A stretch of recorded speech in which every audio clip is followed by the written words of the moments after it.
దావీదు అబీమెలెకు ఎదుట వెర్రివాని వలె ప్రవర్తించి అతని చేత తోలివేయబడిన తరువాత రచించిన కీర్తన. నేను ఎల్లప్పుడూ యెహోవాను సన్నుతించెదను, నిత్యము ఆయన కీర్తి నా నోటి నుండి. దావీదు నేను ఎల్లప్పుడూ కూడా ఏం చేస్తానంటున్నాడు? యెహోవాను సన్నుతించెదను. ఎల్లప్పుడూ అంటే ఎలాంటి పరిస్థితులు అంటే తన ప్రాణ భయము చేత మరి దావీదు అబీమెలెకు ఎదుట వెర్రివాని వలె ప్రవర్తించి అక్కడి నుంచి మరి తోలివేయబడిన తరువాత మరి రాసిన కీర్తనను మనం చూస్తున్నాం. అలాంటి పరిస్థితులను కూడా తను రాస్తున్నాడు కీర్తన. నిత్యము ఆయన కీర్తి నా నోట నుండును, యెహోవాను బట్టి నేను అతిశయించుచున్నాను. సాధారణంగా మనం ఎప్పుడు అతిశయిస్తామంటే మన జీవితంలో మనం ఉన్నతమైన పరిస్థితులకు వెళ్ళినప్పుడు మన దేవుని బట్టి లేకపోతే మన స్థితిగతులను బట్టి మనము అతిశయపడతాం. దావీదు ఎప్పుడు అతిశయపడుతున్నాడంటే నిత్యము దేవుని బట్టి అతిశయపడుతున్నాడు. హల్లెలూయా. కొందరు గుర్రములను బట్టి, కొందరు రథములను బట్టి ఏమవుతున్నారట? అతిశయపడుతున్నారు. మనమైతే మన దేవుడైన యెహోవాను బట్టి అతిశయపడదుము. కనుక ఇంగ్లీష్లో ట్రస్ట్ అని ఉంటుంది, some may trust in the chariots అని ఉంటుంది. తెలుగులో చాలా బాగుంది, అతిశయించడం. దేవుని బట్టి కొంతమంది గుర్రాలను బట్టి ఏమవుతారు? అతిశయిస్తారు. అంటే గుర్రం అనేది బలం. కొందరు రథములు, సైన్యము, తనకున్నటువంటి ఆ యొక్క సైన్య బలమును బట్టి అతిశయిస్తారు. కానీ నేను నా దేవుడైన యెహోవాను బట్టి ఏమవుతాను? నిత్యము కూడా దావీదు జీవితంలో ఉన్నటువంటి రహస్యం ఏంటంటే నేను యెహోవాను బట్టి ఏమవుతున్నాను? అతిశయిస్తున్నాను. నిత్యము ఆయన కీర్తి నా నోట నుండును అని అంటూ ఏమన్నాడు? దీనులు దాన్ని చూచి సంతోషించెదరు. మనల్ని చూసినప్పుడు మనుషులు మనల్ని చూసి ఎప్పుడు సంతోషిస్తారు? మనము దేవుని బట్టి మన అతిశయాలు కరెక్ట్గా ఉంటే మనల్ని చూసిన వారందరూ సంతోషిస్తారు. లేకపోతే మనల్ని చూసిన వాళ్ళందరూ ఏమవుతారు?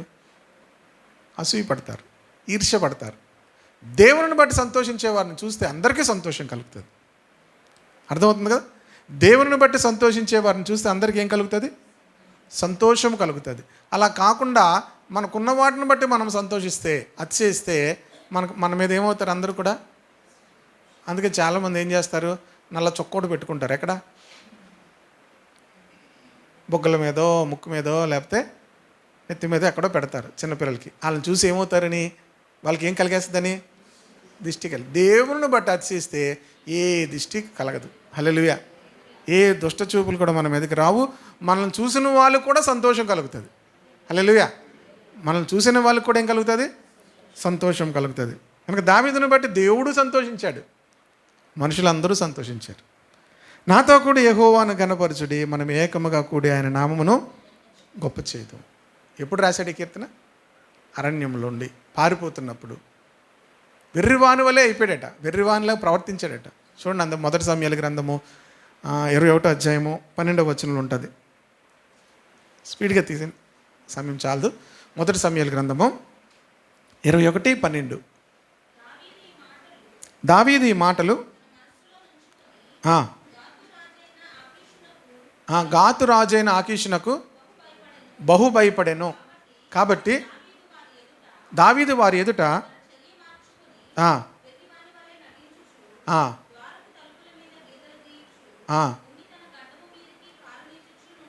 చూడండి, దావీదు ఈ ఆకీషు రాజు అయినటువంటి గాతు రాజు అయినటువంటి ఆకీషు దగ్గరికి వెళ్ళిపోయాడు.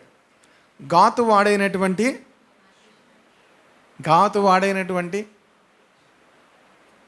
ఇంకెవరైనా చెప్పండి. గొలియాతు ఎక్కడ వాడు అనుకున్నారు? గాతు అనేటువంటి ప్రాంతము ఫిలిస్తీ దేశంలో ఒక ముఖ్యమైనటువంటి పట్టణం. ఫిలిస్తీన్ దేశంలోనికి తన దేశంలో ఉన్నటువంటి భయమును బట్టి రాజు సౌలు తను చంపుతాడైనటువంటి భయముతో ఫిలిస్తీన్ దేశానికి వెళ్ళిపోయినప్పుడు అక్కడ జరిగినటువంటి సందర్భాన్ని బట్టి ఆ గాతు రాజు అయినటువంటి ఆకీషునకు ఏమయ్యాడట? ఆకీషు రాజు అయినటువంటి అబీమెలెకు అనుకుంటాను. అక్కడ అబీమెలెకు అని ఉంది. ఆకీషు కొన్ని చోట్ల అబీమెలెకు అని ఉంటుంది. అంటే ఇంగ్లీష్ బైబిల్లో ఉన్నది అనుకుంటాను అలాగా. కనుక తనకు భయపడి అలాంటి పరిస్థితుల్లో ఏం రాశాడు?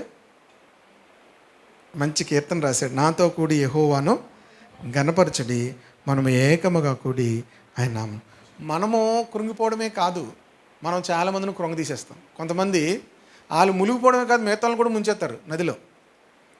చూడండి, కొంతమందిని రక్షించడానికి వెళ్తే పాపం వాళ్ళు మునిగిపోవడం కాకుండా వీళ్ళని కూడా ఏం చేస్తారు, ముంచేస్తారు.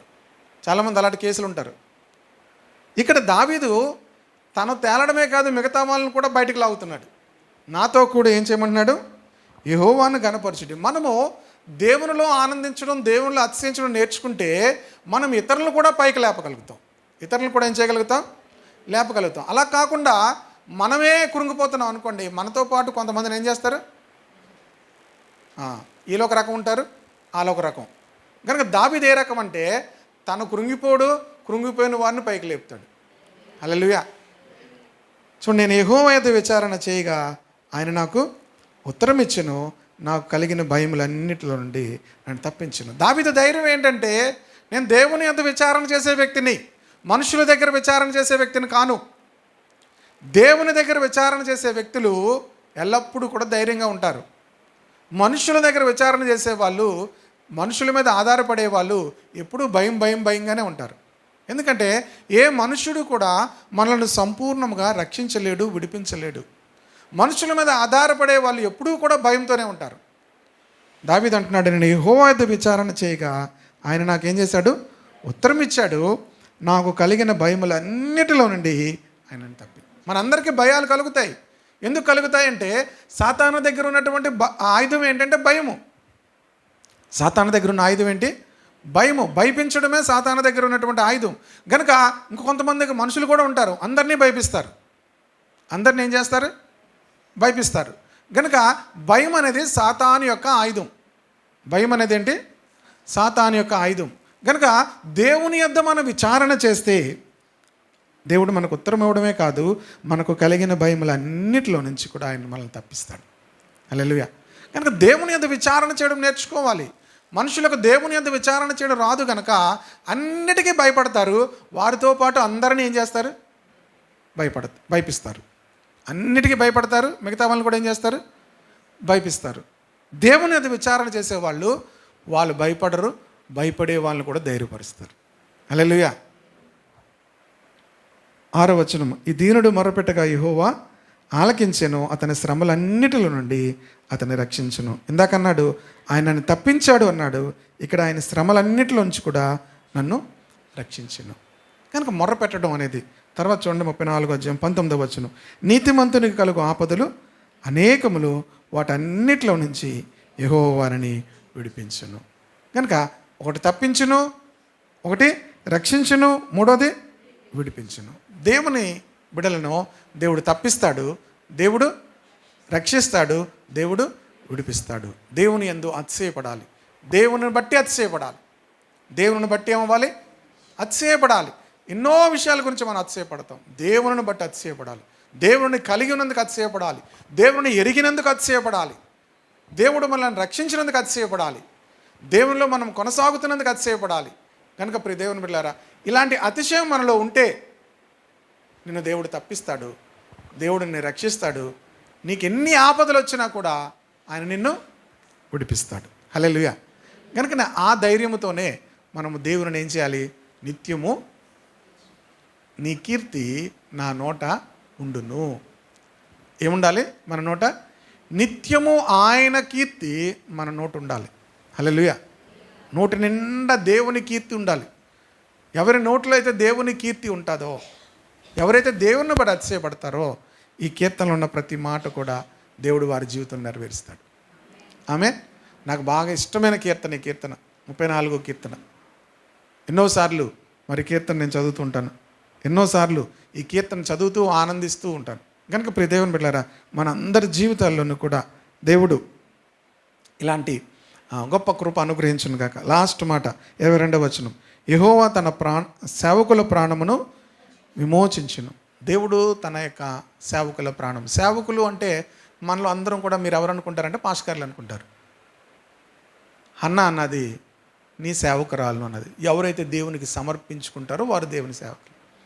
ఒకటి దేవుని పిలుపునందుకొని సేవ చేసేవాళ్ళు వేరు, దేవునికి తమను తాము సమర్పించుకునే వాళ్ళు వేరు. హన్నా ఇదిగో నీ సేవకురాలను అంటది. ఇదిగో నీ సేవకురాలు 3 సార్లు అంటది. అలాగే దావీదు ఎన్నోసార్లు అన్నాడు. ఏమన్నాడు? ఇదిగో నీ సేవకుడను, నీ సేవకురాలు కుమారుడను, నీ సేవకుని త్రోసివేయొద్దు. ఎన్నోసార్లు నీ సేవకుడును సేవకుడును అనే మాట మన నోట్లో నుంచి మనం దేవునికి సమర్పించుకునే సమర్పణ. హల్లెలూయా. ఇంకొకటి, దేవుడు పిలిచి ఆయన తన సేవకులుగా వాడుకోడు. 2 ఒకటే. ఇంకా చెప్తాను నేను, పిలిచిన వాళ్ళకంటే సమర్పించుకున్న వాళ్ళనే గొప్ప. హల్లెలూయా. కొన్నిసార్లు పిలిచిన తర్వాత ఇష్టం లేకపోయినా ఏం చేస్తారు కొంతమంది? సపోజ్ ఏదో ఉద్యోగం చేస్తున్నారు, దేవుడు సేవకు పిలిచాడు అనుకోండి, ఏం చేస్తారు వాళ్ళు? ప్రభువా, చాలాసార్లు ఏం చేస్తారు? అగస్టిన్ జబక్ కుమార్ గారు 2 years దేవునితో వాదించారట. ప్రభువా, నేను వెళ్ళను, హిందీ వాళ్ళ దగ్గరికి అసలు వెళ్ళను, బీహార్ అసలు వెళ్ళలేను, ఇక్కడ నాకు వచ్చి జీతం అంతా నీకు ఇచ్చేస్తాను. 2 years అయిన తర్వాత దేవుని వెళ్ళారా, దేవుడు తనతనడు, నువ్వు తప్ప నాకు ఇంకెవరు లేరు పంపించడానికి. అప్పుడు ఆ మాటను బట్టి ఆయన బీహార్ వెళ్ళడం జరిగింది. కనుక దేవుని బిడ్డలారా, చాలాసార్లు ఒక మంచి పొజిషన్లో మనం ఉన్నప్పుడు దేవుని సేవకు రావడం అనేది అంత ఇష్టపూర్వకంగా రాలేరు. సమర్పణ అనేది చాలా గొప్పది. హల్లెలూయా. పిలిచినా కూడా చాలామంది లోబడిన వాళ్ళు ఉంటారు, బోల్మంది. కానీ దేవునికి మనల్ని మనం సమర్పించుకోవడం అంటే, నేను సేవకుడు అనే మాట అనగానే మీరు అన్నీ విడిచిపెట్టి రావాలని కాదు. దేవుని బిడ్డలారా, ఇక్కడ దావీదు రాజుగానే ఉన్నాడు, తర్వాత రాజుగానే ఉన్నాడు, తనకి కుటుంబం ఉంది. కానీ ఎంతోమందిని దేవుని ఆరాధించడానికి, దేవుని గణపరచడానికి, దేవుని మందిరము కట్టడానికి, దేవుని మరి ప్రజలందరూ కూడా సేవించడానికి అనేకమైన పాటలు రాశాడు, అనేకమైన వాద్యాలు కూడా చేయించాడట, డిఫరెంట్ ఇన్స్ట్రుమెంట్స్ చేయించాడట. దావీదు ఎవరెవరు ఎలాగ పాడాలి, ఎవరు మరి వాక్యము చెప్పాలి, ఎవరు యాజకత్వం చేయాలి, అన్నీ కూడా ఆర్డర్గా చేసినటువంటి వ్యక్తి. ఇవన్నీ కూడా 2 సమూయేలు గ్రంథము, అలాగే దినవృత్తాంతాల గ్రంథం చివరి అధ్యాయాల్లో మనకు కనిపిస్తుంది.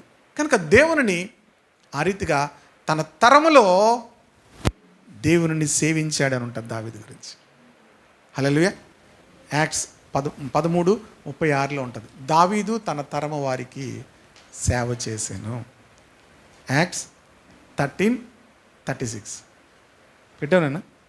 దావీదు దేవుని సంకల్పము చెప్పున తన తరము వారికి సేవ చేశాడు. దావీదు ఎవరు?